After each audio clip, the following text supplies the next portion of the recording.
Welcome back, everyone, to Wake Up West Texas. I'm Kamiri Kiestis. Yesterday, I had the opportunity to speak to Republican Senator Ted Cruz about helping airline industries in West Texas and coming together as a country. This is part 2 of the interview.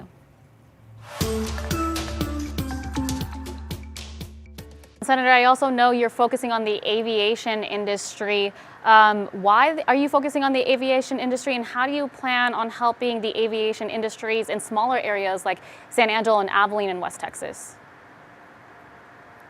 I chair the Senate's Aviation and Space Subcommittee of the Senate Commerce Committee. So my responsibility in the Senate, I lead the efforts concerning aviation.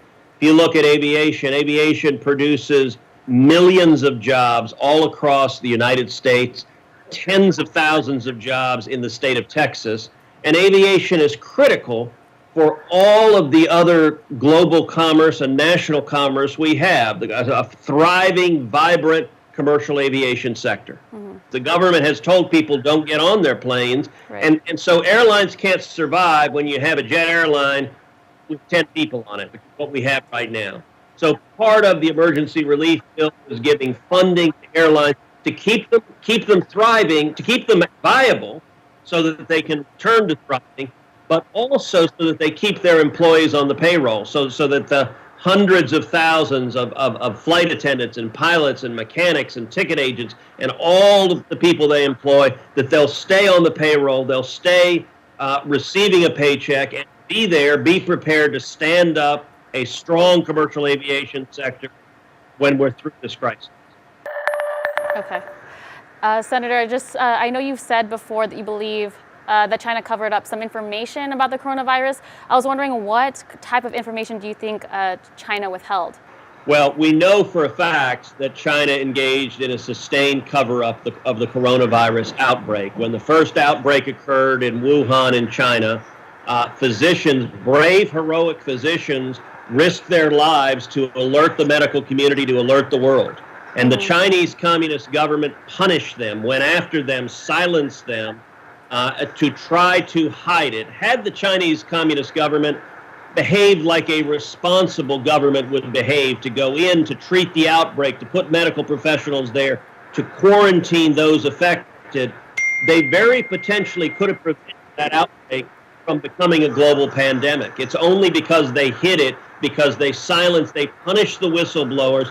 The first doctor who publicly reported on this has since died to the coronavirus, to COVID-19, and their efforts for months keeping it silent rather than treating it as a public health outbreak and stopping it.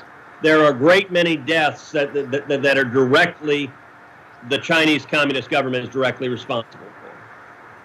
And Senator, I know you started the Combat COVID-19 Challenge. How is that going, and how did that idea come up? Well, it is going well. Yesterday, I teamed up with New York Democratic Senator Kirsten Gillibrand, and we launched the Combat COVID-19 Challenge, challenging people in the community to go do something in the community, go help someone else, do it in a way that's safe, do it in a way that doesn't endanger public safety. But what I did yesterday is that I ordered breakfast tacos and coffee for the Houston Police Officers Union. Oh. And I went over where all the Houston cops heading out on their beat that morning could get free breakfast tacos, get coffee, and I just took a minute to say thank you to them. And at the end of the challenge, it's a social media challenge. It's like the Ice Bucket Challenge, if you remember that. Right. At the end of it, I challenged 3 people to go do the same. I challenged Houston Mayor Sylvester Turner, I challenged Rick Perry, and I challenged businessman Mattress Mac.